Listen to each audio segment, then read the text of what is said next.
What's up, guys? This is Ian here, coach of your Ladner Lanturn, bringing you guys our Week 7 team builder to take on Phil and the Wiltshire Wartortles.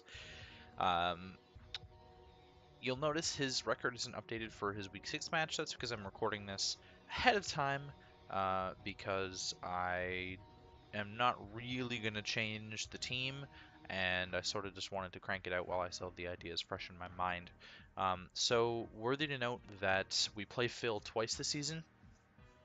Just before I talk about his team, we play him twice this season. We play him in Week 7 and Week 12. He was our randomized matchup in Week 12, and he's also probably going to be the division winner I can't remember what the name of the division is called. Let me just look it up really quickly here. I think it's Twin Leaf. Sorry, not the Twin Leaf division. Little Root. I think he's the leader in the Little Root division currently. Yeah, so he's probably going to win the Little Root division. I think it's fairly likely that he does with Daniel and Jay. Daniel might make a run for it, but Jay doesn't look like he's in a position to make a run for the division at this stage, halfway through the season now. So he's probably going to win that, and since we are second in the Sand Gem division currently, this is in the middle of Week 6, by the way, so I don't know if I'm first yet or not. I actually think it's pretty likely that we're going to face him in the round 1 of the playoffs. The way it works is that the division winners play the wildcard teams, and so since we would likely be either wildcard 1 or wildcard 2, there's a 50% chance that we play Phil in playoffs. So we could play him 3 times this season, which means that my building is a little bit more casual, and we're not going to try and overthink things. We're just going to sort of roll with ideas and see how they go, sort of test it out against his team, because we might get 3 matchups, so we'll sort of see how that goes. Anyways, let's go through his team. He has Manaphy, Conkeldurr, Nidoqueen, Whimsicott, Bronzong, Tauros, Mega Aerodactyl, Goodra, Umbreon, Rotom, and Blacephalon. I'm not expecting the Tauros or the Rotom, and I'll go into a little bit of detail into that in a second. He has priority in Conkeldurr with Mach Punch and Umbreon with Sucker Punch, so fairly weak priority options, to be honest. It's generally only Conkeldurr with Mach Punch, which he's actually brought every single time that he brought Conkeldurr. He has Hazard Setting in Nidoqueen with Stealth Rocks and Toxic Spikes, Bronzong with Stealth Rock, and Aerodactyl with Stealth Rock. Mega Aerodactyl with Stealth Rock, that is. Toxic Spikes are pretty good against me. And I just realized that didn't bring any removal, so that could be an issue, but we'll sort of work around that, I guess. I don't know. I don't know. Maybe that's something to patch up in a different team and not this week, I guess. He's got removal options in Whimsicott with Defog, Mega Aerodactyl with Defog, and Rotom with Defog. Those are his removals. And he's got a 4 times weakness in Whimsicott to Poison. This is only 4 times weakness on the squad. Pardon me. We're bringing an interesting team, and you'll notice that Alolan Raticate's coming for the first time. That's kind of cool. It's got a pretty decent matchup this week, despite Conkeldurr being there. So I think that's kind of cool. Yeah, so Tauros and Rotom, he has better options, honestly. He's actually probably going to have a hard time deciding between Manaphy, Conk, Nidoqueen, Whimsicott, Bronzong, Mega Arrow, Goodra, Umbreon, and Blacephalon. So he's got like 9 good options against my team. If he's not going to bring one, it might be the Blacephalon. I think Blacephalon might not come. But at the same time it might, so I'm not sure what we'll see going on there. I think Conk has to come. It's just got too good of a matchup against me, really. Mega Aerodactyl probably needs to come, otherwise Mega Pinsir looks very threatening against his team. Manaphy seems like it's probably a good bring. I don't know if it's 100% necessary. Same with Whimsicott. Bronzong probably has to come. Nidoqueen probably has to come. And then it's a decision between Goodra and Umbreon. But let's get into our team. We're bringing a fast Taunt Mew with Colbur. This lets us tank a knockoff from the Conkeldurr. That's pretty much what it's there for, is to tank a knockoff from the Conkeldurr and then get a Psychic off. Psychic will 2-hit KO him, even with no special attack investment, so it doesn't really matter that I have the 8 there, but I thought I'd make it a little bit more favorable. Squeeze me. U-turn hits everything else on his team, just to get some momentum. Stealth Rock's good against his team again, and I'm not bringing removal, so I could force him to defog away T-Spikes potentially as well. And we're running the taunt because this is going to be my lead against Bronzong. I can taunt the Bronzong from getting up rocks, get up my own rocks, and then U-turn out. Again, we're fast, so Taunt is also there, and it's pretty useful against the Manaphy if he wants to try. If he's running no speed and he's a calm mindset, then we're going to outrun him and taunt him. And if he's running max speed and is a tail glow set, then it's a speed time, could potentially taunt him there. Max HP, just to, have a little bit of bulk. We're not running any recovery, right? So that's sort of what's going on there, and a little bit of special attack investment. Next up is Turner, our Melodic, bringing a Flame Orb Marvel skill set with Haze, Scald, Toxic, and Recover. Haze is there pretty much exclusively for the Manaphy, although it can also be useful against the Blacephalon if he wants to Beast Boost on me. Scald, just Mono Scald hits a lot on his team. He doesn't have a water immunity. He does have 2 water resists. So we'll sort of see. Both of them are weak to Toxic. Toxic is just generally pretty good against him. And honestly, if he brings in Umbreon to try and wall my Melodic, then and I have my burn up, then I can Toxic the Umbreon as well. Although I would imagine maybe a Heal Bell set is probably what he's going to want to go with, unless he's a Guts Conkeldurr. And then I've got Recover for recovery. Melodic is very useful against this team. It can stay in on a lot of things for a long time. Running max HP, 60 defense. This lets us there's a chance that we don't get 3-hit KO'd with the burn damage by Mega Aerodactyl Thunderfang. That's the goal with that defensive investment once our Marvel skill is active. And then I'm running a ton of Spadef to sort of be able to take on the Manaphy a little bit better in a 1v1 situation. Also tank Thunderbolts from the Nidoqueen potentially. Next up is Sophie, our Alolan Ninetales, and honestly it should be before Melodic because it's Sophie Turner, so I'm just going to move it there. We're running Expert Belt with Freeze Dry, Moonblast, Dark Pulse, and Aurora Veil. Freeze Dry hits the Manaphy, it's hitting the Nidoqueen, it's hitting the Aerodactyl, it's hitting the Goodra. Moonblast is hitting the Conkeldurr and the Goodra and the Umbreon.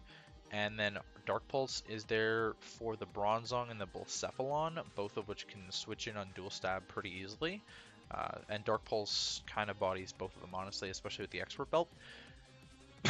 Excuse me. Veil is going to be helpful if I can get it up, although because I have a couple setup mons in the back, but it's not going to be super useful. And if I can get it up late game, if I can get in Ninetales, get up a Veil, and then die late game, then that's that. I was originally going Life Orb with this, but I realized that Expert Belt is probably going to do more because we're hitting a lot of stuff for super effective damage anyways. And Conkeldurr is just going to Mach Punch me, and I don't want to weaken myself for Conkeldurr to kill me. We're running a lot of speed on this. This is to outspeed Blacephalon and max special attack, tiny bit of HP. Next up is Fred, the Alolan Raticate. We're bringing an Assault Vest Thick Fat set with Sucker Punch, Knockoff, Pursuit, and U-Turn. So almost mono dark. He does have a decent resist in the Whimsicott, which I can switch out on. And Conkeldurr, also same thing, which I can U-turn on and hopefully I get a Knockoff off and get its item gone. Especially if it's Flame Orb Guts, that'd be really helpful. This is my Blacephalon answer. That's almost exclusively what Raticate does. It can also deal with the Goodra relatively well as well, and potentially the Nidoqueen based on how much bulk I have, plus the Assault Vest. But that's its main purpose, is to deal with Blacephalon. So if Blacephalon doesn't come, this Raticate is almost entirely useless, but it does completely hardwall Blacephalon. Looking at the calc, Specs Overheat against this set, Specs Modest Overheat will 3-shot me if he Specs Modest. So that's kind of cool. Otherwise, I'm immune to the Ghost moves, and Thick Fat means that I resist the Fire moves, so that's doing nothing. The best he can do is HP Fighting, and if he Specs Modest, he will kill me with HP Fighting. However, I have Sucker Punch, which will OHKO him always. There's no way that he can run Modest against my team, by the way. He does have to run Timid to outrun Mega Pinsir and the Mew, unless he's Scarfed. And if he is Scarfed, then he can probably run Modest, although he should still be scared about Mew and a little bit of Ninetales potentially. Oh, pardon me. But if he's Timid, he's not OHKOing me with HP Fighting, or sorry, it's a roll to OHKO me with HP Fighting if he's Timid Specs, and if he's Timid Scarf, he's not OHKOing me with HP Fighting even slightly. Life Orb set would maybe be a thing as well, but again, Sucker Punch is just killing that thing. So that's pretty good. And if I can catch him, if I can switch on the Fire move and he's Scarfed, then he has to switch because he'll see the damage and he's like, oh god, I have to switch.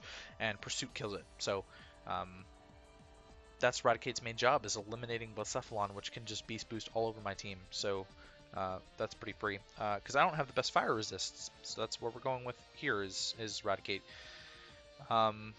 Yeah, max HP, max attack, tiny bit of speed. The littlest speed ever is there for Nidoqueen in case he wants to run a little bit of speed on the Nidoqueen just to outrun my Alolan Raticate. We're definitely going to outspeed it. Most of the time, we're going to outspeed it, and I can get a knockoff off and whatever shenanigans I want to go for there. It's actually fairly useful utility set this week, especially having another U-turner with the Mew. Having 2 momentum mons is really helpful. We're also bringing a really nifty Sylveon set that I've actually used before in another league called LET, or the League of Extraordinary Trainers. I didn't actually get to play that match, I don't think. No, I did, but this set never got to show the light of day. And I think this set is really cool. If your opponent has pretty bad fairy resists, or fairy resists with no recovery, then you can demolish people with this set. His fairy resists are the Bronzong, the Blacephalon, and the Nidoqueen. Blacephalon's not really going to switch in and take a hit, and it's not really going to want to take a hit from Sylveon anyways, because I can pretty much wall Blacephalon with a specially defensive set anyways. Bronzong doesn't have reliable recovery, neither does Nidoqueen. He would rely on Wish Passing from Umbreon into the Bronzong for that purpose. So it's actually really free for me to set up Calm Minds on the Umbreon, and I've got Refresh on there in case he wants to Toxic me with anything, or Poison me with a T-Spike, or Burn me or something like that. Actually, Burn would probably be the best case scenario, but I still have Refresh on there in case. And then I've got Wish for my own recovery, and Mono Attacking Hyper Voice kind of tears through him. +6, he's +6 specially defensive Bronzong is getting 2-shot by Hyper Voice, and again, it doesn't have recovery, so I can even set up on that. Gyro Ball is doing nothing to me. He would have to bring Heavy Slam or Iron Head to do more to me, and I think that he would want to bring Gyro Ball to Oko. I think he would want to bring Gyro Ball because I do have some fast things. He may opt to not bring Gyro Ball because of Bulletproof Kommo-o. I've shown against my in my match against Austin that I'm willing to set up on a Gyro Ball Mon with Kommo-o, which is kind of what we're going to try and do this time as well. I am bringing another Bulletproof Kommo with Dragonite's Outrage, Drain Punch, and Ice Punch with Dragonium Z. Dragonium Z Outrage is a huge nuke. I don't even have to set up to just nuke something with this thing. He doesn't have a switch in to Dragonium Z Outrage outside of Bronzong, and if he wants to go into Bronzong, I can start setting up on it, and Drain Punch is going to eventually knock that thing out. But mainly, the Dragonium Z is there for if I am set up and I can kill the Manaphy with it. That's the main purpose. Whimsicott, I guess, would be his switch into Dragonium Z, but it's not a huge deal. Drain Punch hits a lot of stuff neutrally. It's going to hit the Tauros and the Umbreon for super effective damage, and I can set up on the Umbreon kind of bar Foul Play, which he's been known to run, and it's actually been known to crit and kill things. So we'll sort of work our way around that. If he wants to lock himself into Shadow Ball with Blacephalon, we can eat that too. And we can actually set up on the Blacephalon with this set because Dual Stab is not doing anything to me. Although I can't really touch it, I'd have to lock myself into Outrage against the Blacephalon or just burn the Z move to just sort of move on with my life. Yeah, Ice Punch covers the things that I need to, realistically. It's sort of between Poison Jab and Earthquake, and Ice Punch is a nice happy medium between the two of them. I need Poison Jab for Whimsicott, and I need Earthquake for the Nidoqueen, and Ice Punch hits both of them. So there you go. Ice Punch will also do a chunk of damage to the Mega Aerodactyl, and it's realistically going to be my best way to deal with the Rotom, since I'm not going to lock myself into Outrage on a Rotom. We're running a lot of speed on this, and I'm not speed creeping anything specifically that I would outrun neutrally, but we're speed creeping Mega Aerodactyl after we are +1. If I was speed creeping over Goodra at +1, I'm not faster than a max speed Mega Aerodactyl, which can destroy me with a Wing Attack or an Aerial Ace. So I decided I wanted to be faster than Mega Aerodactyl at +1. So that's what we are now. Max attack, tiny bit of HP, wanted an odd value, so I moved the rest into defense. And that's the Kommo-o set. Again, Bulletproof is going to be really useful. I can also... It doesn't work on Moonblast, I don't know why I keep thinking that. But Gyro Ball and Shadow Ball are the big things. He does have Rotom and Blacephalon with Shadow Ball, and Gyro Ball coming off of the Bronzong. So that's cool. Also potentially a Sludge Bomb from the Goodra. I don't really see a situation where he would ever want to Sludge Bomb me with Gudra, except maybe on Sylveon. So if that's the case, then I can switch in on Sludge Bomb from Gudra, and I don't really see a scenario where Gudra stays in on me, but he could. I don't know. I don't really know if he would want to do that. Like, if Gudra's coming, then it's probably meant to wall something else besides Kommo-o. So, there you go. In general, I don't think Gudra's got a great matchup. It's a decent Mew wall, but again, it suffers the same as Bronzong, which is why he's got a Wish Pass and Umbreon. So, that is going to be it for me, and I will catch you guys for the match